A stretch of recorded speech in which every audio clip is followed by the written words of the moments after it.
all full of authentic points of view. Myself alone have at least 22. They come from the things that we have been through. Those things can either make or break you. Life is full of ups and downs. It's our choice to either smile or frown. Please choose to smile today, because it's one thing that's free to give away. People say that life isn't hard, it's what you make of it. But what if only struggle surrounds you? What can you take from it? Life can be hard and some things aren't fair. Please listen to others just to be aware. All I'm saying, you never know what someone's going through. Just because they look happy doesn't make it true. Hopefully this podcast will help you see you are not alone, you at least got me. We are more alike than you may know, but if we stay quiet, we will never grow. Don't ever give up, because you got this. If you quit, think of all the opportunities that you could miss.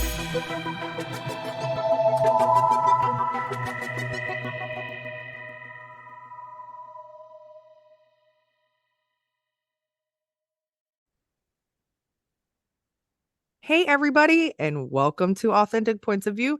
My name is Danielle Booher, and I'm your host as always. Woohoo! Today's guest is awesome, and she knows a lot about a lot. Okay, so that's so exciting. I am so glad that you're here, Tanja Diamond. Can you just tell us a little teeny bit about yourself, and then we'll dive into everything? Wow. Okay. That's the thing. Well, first of all, thanks for having me here. You're welcome. A little teeny thing about myself. What would I say? I'm definitely somebody who is controversial in the sense that I kind of say it how it is. That's because I'm autistic, which means that my filters are a little bit different than other people's. So there's that. I'm also highly gifted, so I'm a polymath, which means that I have extensive mastery in lots of different subjects. And depending on what I'm doing, I'll either be working with people in trauma recovery or helping people become TEDx speakers. I'm on the way to the TEDx stage in 13 days, by the way. Woohoo! So lots and lots of different things. Plus, I'm an animal behaviorist, author, blah, blah, blah. We could just go on, but that's close. That's quick enough, right? That was so quick. Yeah, no. Wow. Okay. Where do you even begin when somebody does all this? And I thought I did a lot of things. Wow. Okay. So I will start with something that's near and dear to my heart, because my son is on the spectrum. So they used to call it Asperger's. They don't call it that anymore. And that's so awesome. So, and this is not to be like, so please correct me if I'm wrong. Okay. So this is not to be like judgmental or whatever. And I know a lot of autistic, I was going to say kids, you're not a kid, you're an adult, but people that they are gifted in a lot of subjects and they might struggle in something. Is that not the case for you? Are you just like great at everything? Because that's so awesome. Yeah. So first of all, you can just be uncensored with me. Everything's cool. So am I gifted in everything? No. And in fact, when I was a kid, I really, really struggled because I'm 61 years old. So back then we weren't really talking about, you don't look 61. About this. Thank you. You look great. So, I didn't see things the way most people saw them. Mm-hmm. I didn't want to be touched, held. My mom, of course, wanted to cuddle a baby. I'm like, just leave me alone. Sensory issues all across the board. I taught myself to read, like, I think I was 3. Wow. But when I went to school, they pulled apart all the letters and I couldn't figure out what they were trying to do with that. Like, I snapshot read. So when you pull apart all the letters and tried to teach me the alphabet, they thought I was developmentally delayed. They were like, this kid doesn't know what's happening. And so school was a struggle for me because I was self-teaching myself. I was reading Encyclopedia Britannica at home at 4 and 5 years old. Wow. And I go to school and I couldn't figure out what they wanted me to do. So I grew up all over the world. So Africa, Saudi Arabia, South America, we moved every 6 months to a year. So that added to the compounding confusion because no teacher had me long enough to kind of see me sitting at recess, reading War and Peace. So yeah, it was a little bit of a scene. And it wasn't until I was a little bit older that a teacher was like, she tried to give me a test, and I'm so literal, Jack and Jill were walking down the street. Jack went a block over, right? And they both walked 2 more blocks. How many blocks did Jack and Jill? And I'm like, was the street over the same length when he went across the street as the thing? I start making this like be this huge complex issue.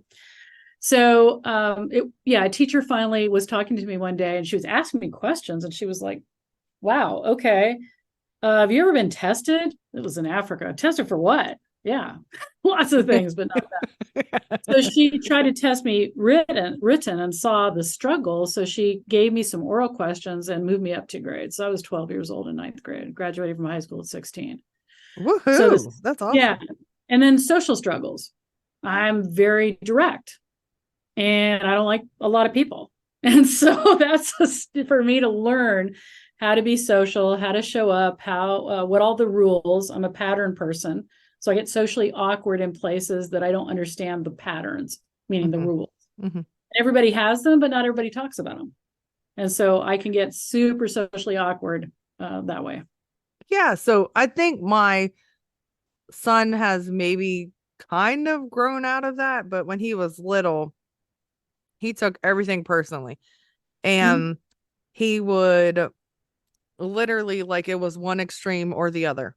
So it was like, I'm really, really excited about this, or, oh, this is the most horrible thing in the world. So he would give like the bus driver, if he didn't like the bus driver, he's going to give him hell. But if he did, he would be the most loyal, kindest, like kid trying to get the other kids in line and all this stuff. But he would get in fights because he said like one time his supposed best friend told a secret to another guy, but not him. And that like struck a chord. He's like, how dare you? How can you do that to me? And so I was like, that doesn't mean you hit someone. But in his mind, it was like the ultimate betrayal. Like he was so upset. And he did struggle with the communication things. And like, it's so, I don't even know. Like being his parent was so challenging, but so rewarding because it was fun, but it was crazy. Like it was like literally like how to discipline him changed every day. Like something would affect him and he would do it the one day and then the next, nope, he didn't, like it didn't affect him at all. But he didn't like to be touched. He doesn't like loud noises, but he would say, I love you all the time. And that was really sweet. Like he showed his love with me, not with other people. He was very socially awkward, but until he got older and started getting in a lot of trouble. But when he was little, he didn't really like hugs, but he still would give me love in different ways. Yeah. And so I think, but his feelings get hurt so bad because he doesn't understand that people don't mean stuff in a bad way sometimes. And he would say like his sister hated him, so they're 10 years apart in 9 days. And so he would say like, she's crying because she hates me. And I'm like, there's a lot of hyper responsibility. Yeah. is a real thing. My daughter is autistic as well. No. So learning, that was an interesting experience for me to go, okay, I see what because my parents didn't know. I mean, I got diagnosed in my 20s, something like that. Wow. Yeah. So nobody really knew. And by that point, I'd already figured out. So one of my superpowers and my daughter's superpowers is looking at what isn't working and figuring out how to, like, she's dyslexic. Mm-hmm. I think he is. She actually figured out how to not be. Wow. Yeah. And so both of us are, awesome. I'm a life strategist by trade. That's my main thing I call myself. And so I can look at patterns and problems and make connections that other people can't and figure out a way through it. So with the level of the spectrum that I'm on, I'm doing remarkably because I've spent most of my life figuring out if this is what the norm is or I'm supposed to do, how do I recreate that experience? So and I just quote unquote came out, not because I've been hiding, but about 10 months ago, I decided to put it on my bio and everywhere else because I realized I was actually doing a disservice. Like I said, I wasn't hiding it. It just didn't occur to me. And then I realized I'm doing a disservice because, I have people say when I show up on their show, like, well, you don't look autistic. I've also heard things like, I know it's What? I know. And then I've heard like the other day somebody said to me, well, wow, you've been really successful. I made my first million at 24. But That's wonderful. But my favorite one is this one. Don't you have to disclose that to your clients? So What? there's clearly a lot of misconception, misunderstanding. And then, of course, there's all those people that are saying things like when they hear I'm autistic, they go, oh yeah. No. Like I have, no, I know people. In fact, somebody thinks my dog got, and they get really awkward. They don't know what to say. So they could do that inclusion, like they might be autistic, their dog's autistic. Somebody, so my dog. So they're trying to like Lord. normalize it, Yeah. and they don't know what to say, and they're awkward and weird. And I get it because I was awkward. And I kind of still am. But so I felt like it was time to really just be front and center with it and to help the world understand that spectrum doesn't mean spectrum. There's seven boxes on a spectrum. Mm-hmm. To be autistic, you actually have to have something in each box. So the spectrum doesn't mean kind of, sort of, I'm a little bit autistic or I'm whatever. It literally means in the sensory, in these 7 boxes, you have something in each one, and it may not be the same, not two people are the same, even siblings. My friend used to babysit this lady's kids, and she had 2 out of 3 of the kids were autistic, nonverbal. 2 were nonverbal, but they both were different though. They both like still responded to things differently. And I mean, everybody's different. I mean, you can't say, just like, for instance, I'm a nurse, and so I can't say like everybody with diabetes is going to do this or this is gonna, and so I'm sorry, people, that's people are ding dongs. Okay. I didn't say that. Sorry, everybody. It amuses me a little bit. I tend to be one of those people that finds humor in macabre and weird and strange situations. So as people get more awkward digging their feet into the situation, I tend to get more amused. So I don't get offended. Okay, good. I'm actually kind of hard to offend because that might be one of my traits, is that I just doesn't occur to me that somebody's trying to offend me. Okay. So his is the opposite. He thinks everybody is trying to, which was tough because the poor guy, and then like he had subjects he was really, really good at, and then he had a hard time reading. And so that's why I think he was dyslexic as well. He started going to Easter seals, and it was amazing because they did occupational therapy with him, and they said he had this like cross brain thing, like, and so he was in the astronaut program for 3 years, and I was taking him. I don't know how I did it, not trying to give myself props because I'm not, but and I had an older kid too. So they're 2 years apart. I was taking him to 3 to 5 appointments a week on top of working 6 days a week. I don't know how it happened, but it did. And I was the only parent. And so, everything works out, and it really, really helped him. And it was a huge blessing because the poor thing though, so once he got through that, then he had to learn how to read cursive. And so he went back into that mode of crying every day for homework. He didn't understand it.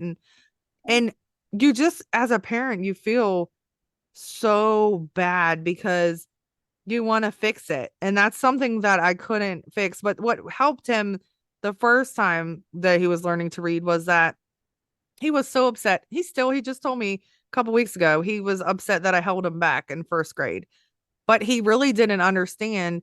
He understands some stuff, but then other stuff he was like not comprehending, and it takes him a little bit longer, but he's so smart. It just takes him a little bit longer to catch on. So then in the second first grade class, he like was helping the other kids, and he knew more than they did. And he goes, well, that's because you made me do it twice. I said, well, it gave him confidence though. Like he really felt good about himself, and he has a wonderful traits. And then he has like some impulsive, but he also has some other diagnosis that goes along with that. So it's not just being on the spectrum, but he is an amazing person. He is like he's super loyal. Like he loves you and he loves you. I mean, so I don't, I never cared if he was, being on the spectrum. That doesn't make him different than any of my other kids. I never treated him like, but I expected a lot out of him. But I understood that if he was trying his very best, I wasn't going to punish him for not getting it right the first time, because as long as he tried to do it again, that's all that it matters. So, but it was hard for him because my other kids, would like kind of like, well, maybe not to your level, not at not on your level, but my other two kids caught on to stuff very fast. So that was hard for him to be in the middle and be like, oh, Absolutely. My daughter would get frustrated. Her kindergarten teacher said that to me that she'd never seen a child understand at her age the application of doing something without having ever done it before. So they were doing like a project, like coloring. So when I colored with her when she was a baby, I would color out of the lines. I would just color crazy. And I would watch her. I didn't even show her color in the lines, but she knew that she was supposed to color in the lines. wow. And if she couldn't color in the lines, she would freak out. She'd want to wear a pair of shoes, but because she had sensory issues, she would put on the shoes and then lose her cookies because she couldn't wear them and she wanted them. So the things that we went through were quite interesting around all that. But her knowledge and understanding, like walking, she tried to walk the first time as a baby and she fell over. She did not walk again for 4 months, and then she got up and walked. So she's always been ahead of knowing what was supposed to be and then losing it when she couldn't accomplish that. And so I didn't teach her how to ride a bike. I let somebody else do that. I wasn't going to take that. You're like, oh, I already learned the hard way. Because she would always keep it together a little bit easier for somebody else. Yeah. Than she would free, which is normal. Kids feel safer with us. They'll give us that. But anyway, all right. So okay.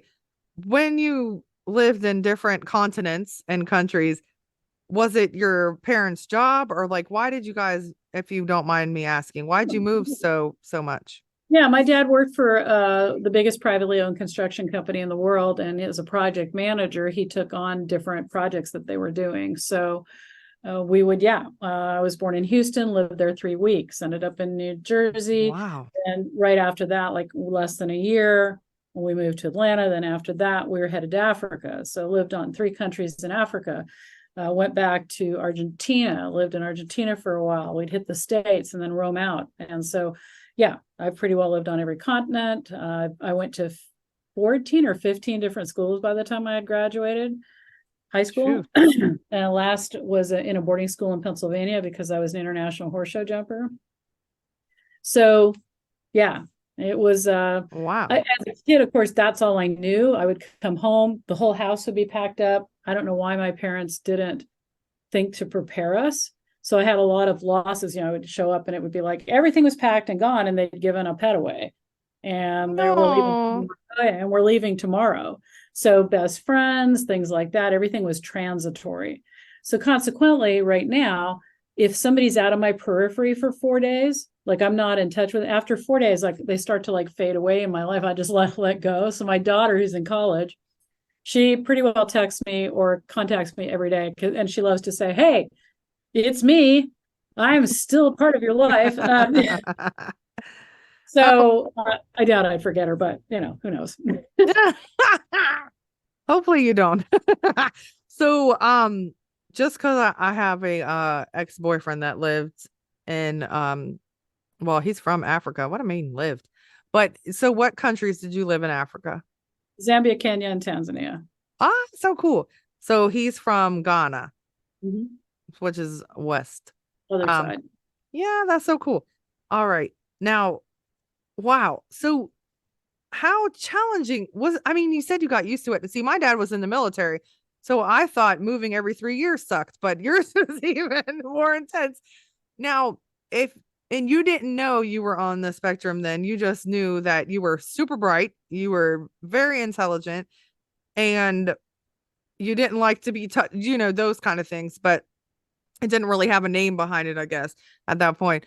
So how challenging. So it had a name. How did you do that? Teachers were like, Tanja doesn't put in enough effort. Tanja would rather talk to people than do her work. Tanja, there was the developmentally delayed, like we're worried about Tanya's mental abilities. Maybe she's going to need a special program. My parents were like, what is wrong with this kid? So stuff like that. And nobody actually, I think my parents might have known I was smart. They're very smart people, so I think they would have picked it up, but I was definitely weird. I mean, we can't say that anymore, weird, but weird. I was weird. I was definitely a weird kid that had like all sorts of weird issues. So, but the question was that you were asking me, sorry. No, yeah, just like, how did you adapt? Because even if you didn't have any, well, as you say, if you were weird, even if you didn't, and I don't think there's any normal, but if you were a typical kid, whatever, neurotypical, how would you, yeah, like, how would, I mean, that's hard to move a lot. So, and I mean, gosh darn, being on different continents too, like schooling wise, like that just shows, that's so awesome. Like, basically, I'm just super impressed that you adapted and adjusted to not just like, I'm moving from the north to the south. Let me tell you, because I live in Atlanta now, and I lived in the north, and that was a hard adjustment. So no, it was like this. So boom, we're moving. Here I am, new kid, dropped into school, not even the first day, might not even by the first day of school. Sometimes it's 3 weeks in, sometimes a month in. Hey, guess, we just went from inches to now we're in centimeters. Hey, guess what? Half your day's in Spanish, the other half's in English. Oh well, my gosh. Here you're in a French school. Guess what? Sociology and history, completely different. You all learning the president here over the United States. I've learned 15 presidents, and I can remember which one went to which country at one point. And so the new kid, new styles. My mom was cool because she'd cruise the school and see what kids were wearing, and then try to make me something that fit in, so I wasn't completely standing out. Yeah. Once I was in high school, I was younger. I was 2 years younger than everybody. Throw psoriasis on top of that. At one point, at 10 years old, I came down with psoriasis. I thought it was leprosy. Everybody geez. And it was bad. It would cover my arms, and I wore long sleeves for a little while. And then I was like, yeah, forget about that. Too much trouble. Kids would wipe off the desks after I sat in it, make bets to go touch me. I was a competitive swimmer, so mothers would freak out and ask if I should be allowed in the pool. Yes, there was a lot of stuff going on. But I will say this, I formed a resilience because eventually I was just like, forget the long sleeves, people take it or leave it. And whether that was because I'm neurodivergent or whether that was because there's something more, there's resilience within me, or the fact that I was reading books. Like I said, I read War and Peace before I was 10, whether I was realizing that life was bigger than what was happening, right? But I knew that I wasn't getting understood by pretty well anybody.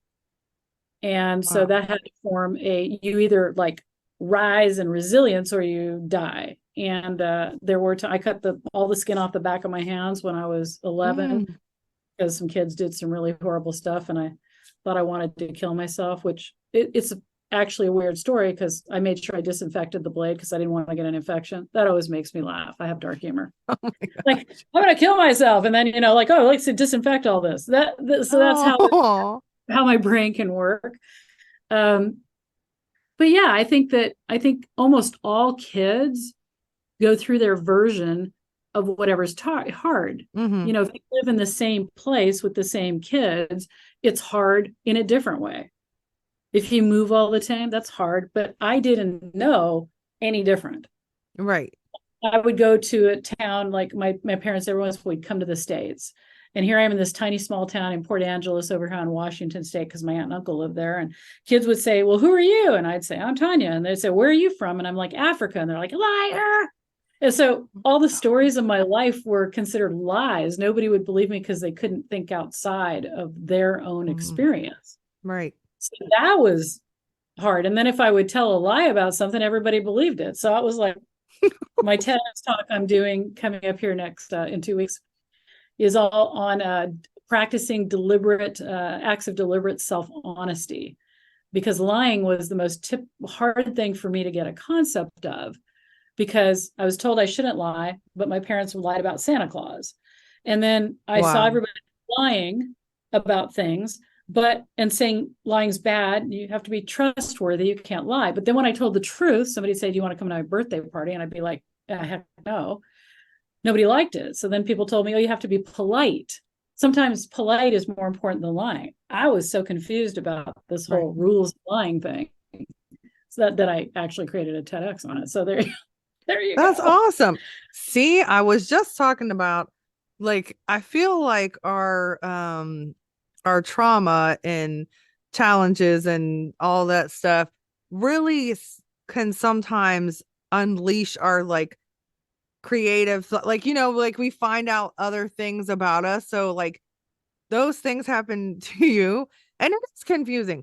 And now you're like, okay, well, I'm going to use it to help people. That's amazing. Cause like, I feel like that's what we should do. And it took me a long time because a lot of my traumatic events happened a while ago. And so I had to get myself together and figure out, hey, like I always cruised along, but I was like, I gotta get myself together now to how can I help people? So I'm starting to come together. But what wow. Like I just want to say there was also sexual trauma through that. Oh my gosh. Serious head injuries in my youth. I mean, like if I once wrote a book about, the traumas in my early, and like my clients couldn't read it because they couldn't cope with it. But the whole point was of the hope on the other side, because what I found was when I went to therapists or tried to get help, none of it worked well. So I actually developed my own protocols over the years for trauma healing that work 99% of the time on anybody and everybody, unless you're a sociopath. But that was the whole thing in itself. So, and I don't think anybody needs to go to trauma to have a spectacular life. It's not like, I'm not saying trauma, that. I'm just saying it's not all horrible. You can get, no, I don't think that people do. I hope nobody goes through trauma, but I'm just saying in the bad times, something good can come out of it eventually. It just depends on your mindset, to be honest, and time. It takes time to kind of. Sometimes luck, sometimes in the right place at the right time. There's so many factors in that for sure. Yeah. So how did you make I don't know if you want to talk about, well, you said you'll talk about anything. How'd you make your first million? Because you kind of just said it nonchalantly. By 24 years old, threw that in there. That's not millionaire. Well, here's a great story. My first million. Here's a great story. So my dad's company paid for everything. So we lived in hotels, first class. We had bodyguards, chauffeurs, flew first class. Wow. So my programming was abundance. I didn't know my dad's company paid for all that. My assumption was my dad made that kind of money and everything was paid for. So we would live in a hotel and I'd ring a bell for room service or whatever, get whatever I want.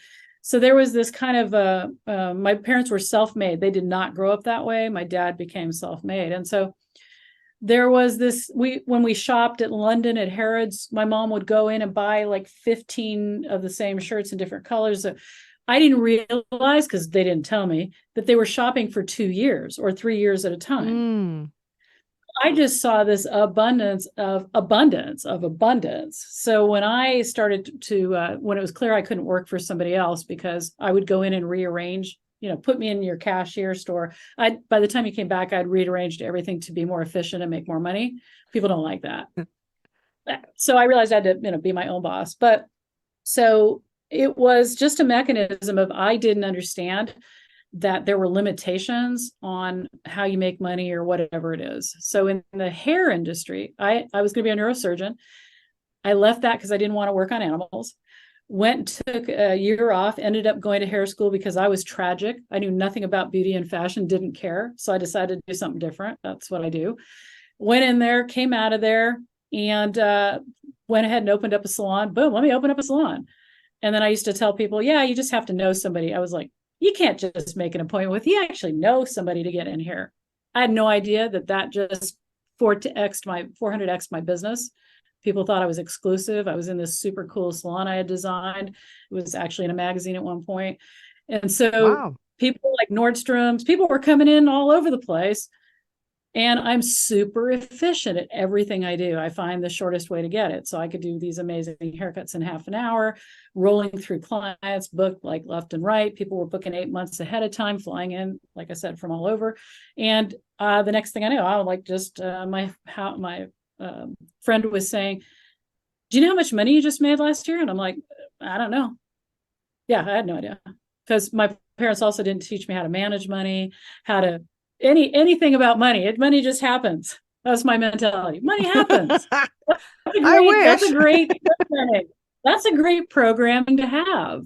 I get what I want and money happens. Think about how powerful that is. That's your subconscious belief. Yep. And she explained to me, she asked me, how much money do you think the average person makes, Tanya? This was in the mid 80s. I said, I don't know, 250,000 a year. And she goes, you think the average person makes 250,000 a year? I'm like, what, did I go too low? And she goes, try like 22,000. I'm like, how do you live on that? And she goes, well, I know you blow through that in less, in a month, no problem. Like, you don't even know how much money you spend. And I'm like, right. And she goes, do you know, if you took your money, I could take half your money and put it away in a 10%, when we got 10% savings over here, and you would like literally be retired in a couple of years, few years, you just wouldn't have to work again. And I'm like, wow, that's super cool. Maybe I should think about that. Okay, I didn't, but so there's maybe you should. But... yeah, there's some flaws in how. So if you're asking for struggles, like I make money. Money just happens, and I can feel when something's a hero. Like I get an idea, and it's like, yep, there's a tingle in my spine. Do that. I've had equestrian centers. I've flown helicopters, underwater video companies. I range and I go after exactly what I want: jewelry design, interior design. But when I mastered it, I'm done and I move on. Okay. And they're done that. Let's go do something else. And so that's pretty much, what my life has been like. And I've lost money. I went in on a startup with Paul Allen years and years ago before internet happened, and lost a bunch of money. When the internet happened, I was like, whoa, dudes, we're going to make tons of money on this thing called the internet. My ex used that in a court document to say that I was fanciful and had no idea that you can't make money out of thin air, and actually tried to get my child away from me using that idea that I said, we're going to make a lot of money on the internet. I was the first woman to make money online that wasn't in the sex industry. Wow. So I'm also tech, build core, been doing this since 1992. Yeah. So. Holy moly. So the takeaway from all that isn't like, oh yeah, I'm so cool.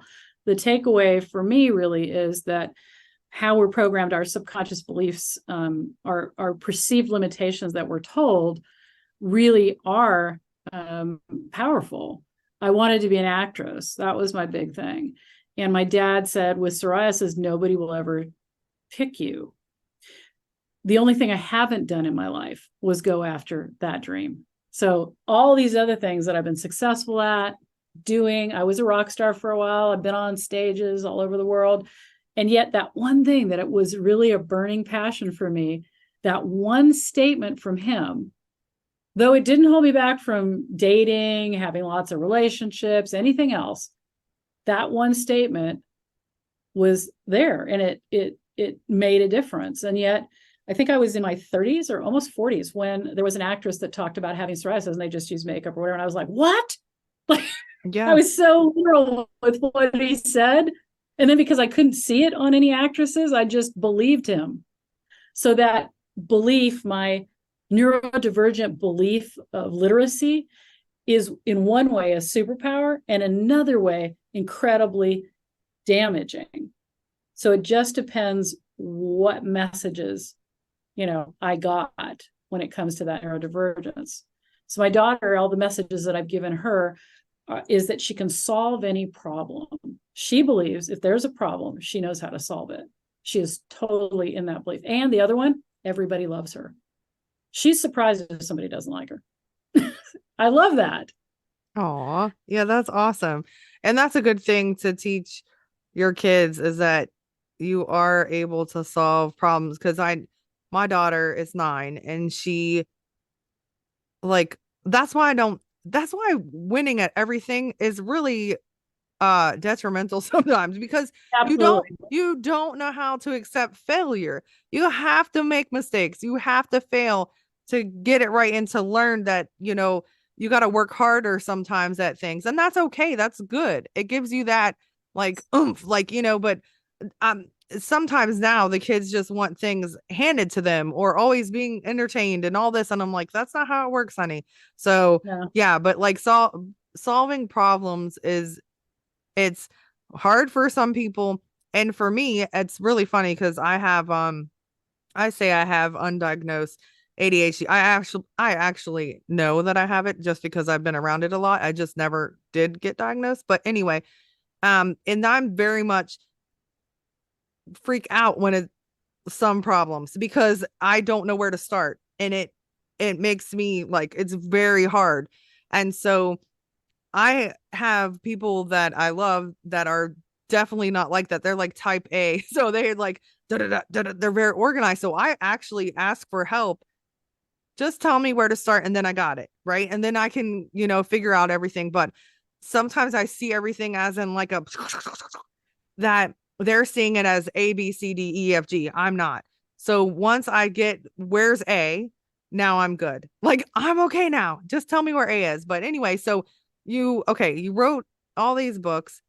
Um, and then how did you get into the speak? Because you do everything. How did you start getting into speaking and then becoming a coach, teaching speakers? Well, yeah, so I've been speaking forever. I've been on lots of stages between singing and speaking and teaching workshops and doing that. But I turned my attention towards speaking, speaker coaching, and because of the whole TEDx thing. On my bucket list is TEDx. And I blew at TEDx. I was actually called up by TEDx Rainier probably about 8 years ago now. And without applying, they wanted me. And when they asked me what idea I wanted to talk about, I had too much. Like I didn't understand what an idea is. I just had like a whole bunch of messages that I wanted to do. And so even though they worked with me the week of that they were selecting, they ultimately couldn't, though they loved me, they wanted me on the stage, they couldn't pick me because they couldn't put me in a bucket because I couldn't land the plane on an idea. So 2021, I saw an ad for this company called Thought Leader, and they were talking about the TEDx. And I'm like, you know what? All right, clearly I need some help figuring this out. So I joined them, started doing the process, started setting out apps.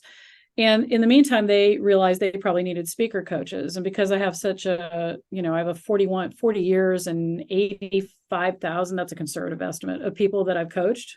They were like, okay, you look like you'd be somebody that's pretty good at this. And I'm a strategist, right? So my whole thing is strategizing. Yeah. If I know the outcome, I know how to get people there. So I took their certification program while I was sending out TEDx applications and being their client. Landed 8 talks. There's a whole long story about this will be my first stage that I'm on. Let's just say on the way to the TEDx stage, I'm writing the book.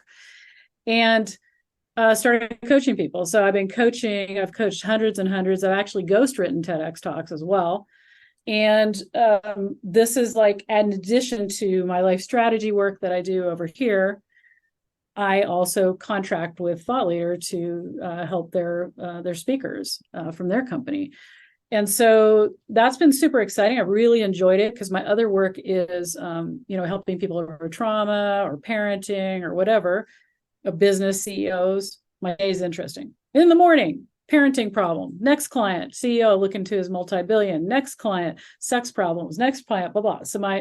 But the speaker thing is very concise. There's a formula we follow, get them in that and teach them how to deliver.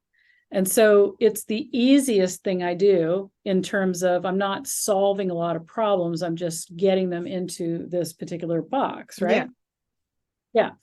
So that's been exciting. And then Thought Leader decided they're going to start their own kind of version of TEDx talks. They're doing Thought Leader talks. And I was asked to be an event for the Pacific Northwest, be an event coordinator. So I'm about to put on our first big event next on the 8th. And then I'm headed to Georgia for my TEDx on the 14th. So a lot of things rolling out right now. It's in Georgia. That's where I am. That's so cool. Yeah, I want to get into, I want to get started. I've spent thousands of dollars and couldn't even go to the thing, but that's another thing. But yeah, there's a lot of people that I have like gone under and trying to learn, or took like a week course thing with them. And they basically, everybody's like, you got to niche down, because that's my problem. I want to help everybody. And they're like, you got to niche and have a specific thing. So I auditioned for the show, actually. I auditioned here in Georgia, and then on oh shoot, and then they did like a virtual one, but they did a lot. They just had the winner, they found out in Miami. Grant Cardone's thing. Yeah, I was there. I was there in Dallas. Which one? Dallas. I was in the yay! I was in Georgia, and then I was in the virtual one, and then I got it to. So this is how I took it. So the first time was out of 500 people, I think, at the physical one in Atlanta, and then I didn't make it to the second, like the 2-minute one, and then I moved a lot of people. I talked to a lot of people, and I have really bad, like, I used to get I can't do, well, I can now, but I hate talking in front of people. Public speaking was scary to me. So it's the number one fear most people have. Yeah. So as I like went through it and did my 1 minute, people were like almost tearing up. And I was like, oh wow, I really, can touch people with this message and help them. So anyway, I learned from that. And then the virtual one was like a few weeks later. And then out of 1,000 something people, I made it to the 2-minute one. And so even improving that much and getting more comfortable and confident, I was like, oh, that's awesome. I got this. So that helped me, because it wasn't the message. It's me. It's how I was so nervous. It was how I was shaky. It was how you could feel it in my, so, but I also did stand-up comedy, and I'm getting back into it. So that kind of helps too. I bombed that. So my first comedy debut, I tanked that so hard. It was like, I'm funny. People laugh all the time when I'm teaching and stuff. And I got on that stage and bombed that sucker. Giggles in Seattle. Man, you should try again, since you're a good writer. But you have so much going on. But whenever you have time, just go to an open mic for fun. And it's not like scouts are there or anything, but just go try at an open mic and like write some material. And it's fun, but it's a lot. Yeah. It's hard because I need to get back in that saddle, because I bombed. It's like I typically at least have to be okay. I don't have to master everything I do, but I don't leave things on a bomb. And so thank you for that call out. I actually just wrote it down. So I'll do that. But and about the, go ahead. I was going to say, with the Grant Cardone thing, know that they weren't looking for the best speakers. That's a TV show. They're looking for people that they can groom to be the best, who have a story behind the scenes. So those kind of things should never let you represent like whether you did good. I mean, I knew that going in. I just wanted I hadn't been on stage for a while, so I needed some reps. Yeah. Well, so it was just good for me, because it was like new to me. So and it was petrifying. But anyway, it was great. It was a great experience. So all right, I'm going to ask you about probably one more thing. Okay. You don't have to tell us all 7, but the 7 tantras of integrated intelligence. I'm kind of interested on what is just the premise of it. Of course, you don't have to break down the whole thing. Yeah, the 7 tantras of integrated intelligence. So first of all, in the West, people think tantra is all sex. And that's actually neo-tantra, or the sexual arts of tantra, of neo-tantra, teach people how to connect to themselves and divinity and have better sex lives. Now, tantra itself is an ancient energetic mastery philosophy. Tantra masters were the explorers of the universe. If it was you could see it in nature, you could duplicate it in yourself, like frogs that hibernate for 7 years or crystallize their blood so they don't freeze. Tantra masters believe that we are capable of that as well. So they explored energy and the mastery of substance and ethers and air. So I have a lineage in the one and I have expertise in the other. So the 7 tantras, meaning tantra means path. So the 7 paths to integrated living literally mean the paths we need to take to live as a full human. Integrated meaning in integrity, in totality, in the wholeness of our body.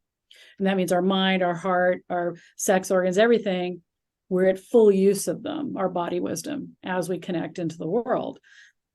So that's kind of the simplest Reader's Digest version of that. It's a personal development program with that spirituality bent. I also have High Speed Evolution, which is the same type of program, but for people who not using like chakras or body, people that need a more palatable mainstream language. I have the same type of program, High Speed Evolution. And then Modern Tantra is more being able to use the spiritual words, say Tantra, do things like that. And I work with people from all backgrounds, all religions, all belief systems. And so I tailor like where do they fit in that works well for their belief systems. Oh, that's really cool. All right.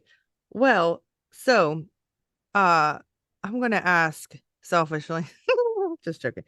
What advice, I'd like to say that because hey, just to let you know, Tanya, last time I said selfishly this many times, I hired the person as a coach, just letting you know that. Seriously, she's my coach now because I had an episode where I kept saying, well, I'm asking you this as selfish reasons. So, okay. What advice would you give for someone that does want to get into speaking on stages and really helping people? Because that's what it's about. We can tell our business all we want, but it's really about spreading a message of hope and whatever and really helping people. So what advice would you give them if they've never done it, they just want to start? Yeah. So, first of all, people have that, that message of hope. And the reality is to be a great speaker, it's not a message of hope. It's a single pointed idea. And so since you heard me bomb the first I had, so there's 2 components to this. There's the first component, which how do I become a speaker? If you understand what a speaker is, it's somebody who can concisely deliver in a specific amount of time. Like if you give me a minute, I can deliver. You give me 5, I can deliver. You give me an hour, I can deliver. So it's the ability to contract and expand a single focused idea. We can all be like, rah, rah, rah, but people don't remember motivation. If you don't have a great call to action, it's hard for them to share it or spread it. So you can go speak all you want. Will it grow your audience is the different question. So if you want to become a speaker, go and find places to speak, get up on stages, talk, do it for free. If you want to become an influencer with your speaking, that's different. Yeah, you got a target. You have to have a target market because it informs your language. You have to learn the art of speaking, which includes delivery and bringing an audience connected to emotionally in an up and a down, landing on a single focused point of view. And so, that's a big question. What's the best advice to become a speaker? Well, if you're scared of speaking, Toastmasters, get out there, start asking to speak about things in different places. When your next step to up your craft, of course, we all know that the best way to get anywhere is hire a good coach. Absolutely. Or be involved in a good program that helps you get there. Learning to condense your message and pivot your message. If a women's group calls me out, I can pivot a message to them. If a men's group calls me, I can pivot a message to them. Corporate, I can pivot a message to them. That's expertise. It takes a while. So first conquer the fear, right? Second step is start to learn, like, what are you speaking about? Like, start to tailor a message, become known for something so people know what box to put you in. And it's important you're in a box. I am not in a box. That has not helped me. I would never let a client do what I do mostly. I just have to be very fortunate. But every client I coach, I get them their audience. I figure out what it is they're specifically talking about. So an organizer can look at them or a booker can look at them and go, yeah, you fit right there. Because they don't know where you fit. They're passing. They're going to somebody who can. So speaking chops, message chops. And then it's a matter of practice, practice, practice, and refine. And that's really the secret sauce. But going to open mics, you get great. Go karaoke, open mics, put yourself in that. I just go talk. I go stand in the airport and talk about things. People walk by, I go, whoa, what's happening there? I don't care. So you get over that worry. Everybody judges you all the time. Just get over it. Yeah, I mean, just get over it. It's like if you get over judgment, you're just bulletproof. And that's probably my other secret sauce. Yeah, that's the thing with me, is that I had to just do it. Like, even though but I'm really glad that I have the podcast. If I wouldn't have had the podcast first, I probably would have passed out or thrown up, which is one of my jokes. And that's real. And yeah, one of my jokes is that I have like it depends on what I say first, but then it kind of like ties in. So like, say for instance, I'm like, now that I'm 40, I finally got up the nerve to get diagnosed with anxiety and ADHD by Dr. TikTok. And I'm grateful because everything makes me anxious. Like right now, I feel like I'm going to throw up, shit myself, and pass out. So that's like one of my jokes, but that's true. And then people do say woohoo. And then I'll be like, thank goodness it hasn't happened, but I still have 2 more minutes or whatever. And then someone else will be like, see what happens. And so it makes it fun. They probably want me to do one of those things just because it's more entertaining. I'm just joking. Anyway, so yeah, that's helped. But honestly, I literally had to drink. I took comedy classes, and she's amazing. The teacher, it's in Atlanta, but Laugh Lab. She was on America's Got Talent, Lace Larrabee. And she's amazing. She's been doing it for probably like 11 some years now. Anyway, so I was so nervous. I would have to drink before I went up, and I never drank. So it was changing my personality. And I was like, well, this ain't right. And then I would go 2-3 times. And then I got to the point where I had to talk to myself and be like, come on, you get over it. Like you said, you can do this. And then I would go up without drinking because I started getting really dizzy and having health issues. And I'm like, well, that's stupid. You can't let a hobby turn you into something An else. alcoholic. Yeah. That's probably not a great strategy for success. No, it's not. So anyway, so then now I can, I've gotten better and better where I can just I always could talk to one person. I've been a talker my whole life, but it's a whole bunch of people. But I can go up to people now and be like, hey, have you heard of my hey, I'm a life coach, blah, blah, blah, blah. And I feel comfortable because I'm confident.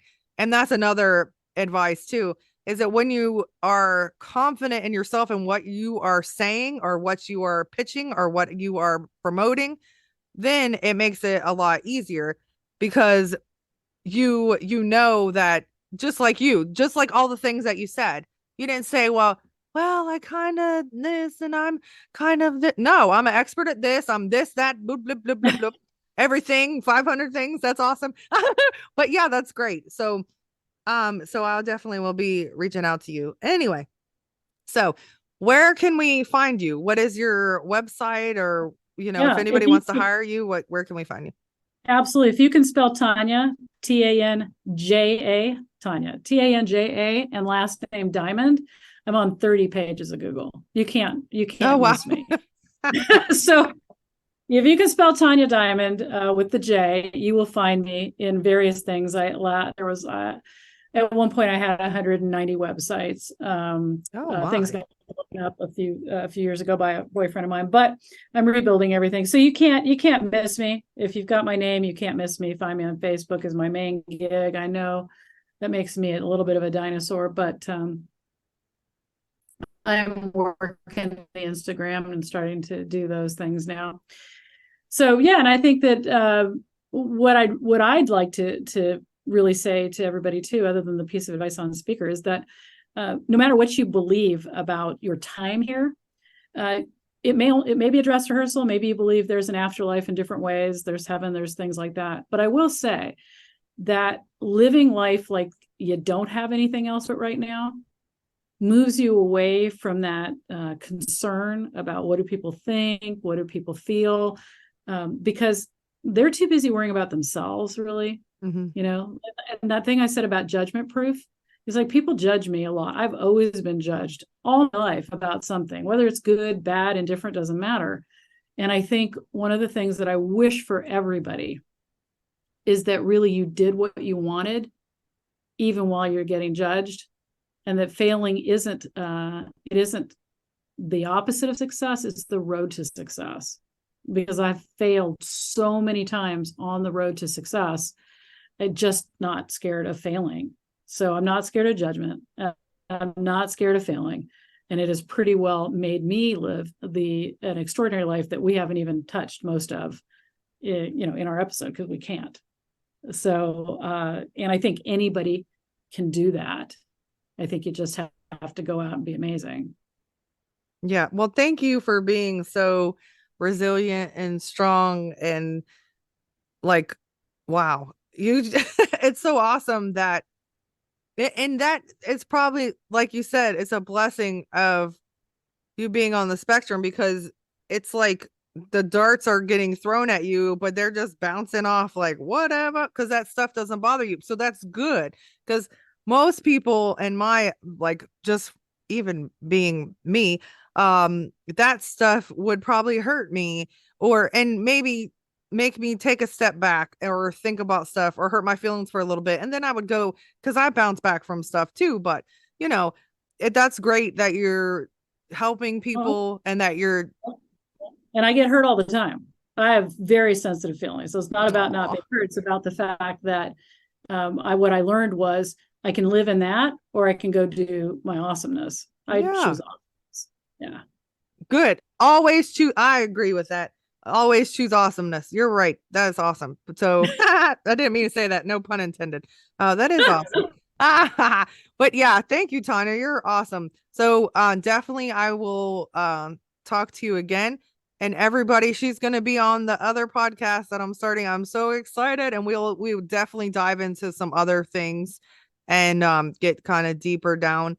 And thank you so much. I will definitely be reaching out to you and scheduling a appointment too, because I need to get the ball rolling. I can't just like say I want to do this and then just kind of stay here. Yeah, especially when you say it on a podcast to a whole bunch of people, then it becomes kind of like they're like, "Yo, did you ever do that?" Yeah, yeah, I have accountability. Good job calling it out. Yeah, I know. I got to thank you for having me on too. You're welcome. Thank you for sharing your story, and I really appreciate you, and I will talk to you soon. Have a good day. Bye. Bye. Wow. Tanja Diamond, she does a lot. That's so awesome. And for her to be that resilient, like, and all the things that are thrown at her, and she just said she chooses awesomeness. I love that. That's so great and positive, and what a good mindset, especially for a coach. You don't want a coach to be like, everything's horrible and blah, blah, blah. No, that's not good. So thank you for listening, and check her out. I definitely am going to, because that's something that I've been trying to get into, is speaking, and trying to find speaking gigs though is hard, because I got a talk down a little bit of what I want to talk about and have it narrowed down, but I just don't know how to find the gigs. That's the thing. But thank you so much, everybody. You are awesome. Thank you for listening, and have a fantastic day. Email me at authenticpointsofview@gmail.com if you want to just reach out to me, or if you want to be on the show, or if you want a specific topic talked about. Okay. Email me. Follow me on Instagram, Authentic Points of View Podcast, Danielle Boer 82, or Authentic Points of View Coaching. Facebook, Authentic Points of View Podcast, and Danielle Boer. And then last, like, TikTok and things. I don't really get on there. YouTube is Authentic Points of View Podcast. Lots of the episodes, well, I can't say a lot. Some of the episodes are on YouTube. I am so behind. I'm honest about that stuff. But please check it out. I'm so excited. I love you guys. I really appreciate you, and I wouldn't be able to do this without you. So thank you for being so loyal and listening to me every week. Have a fantastic day. Bye.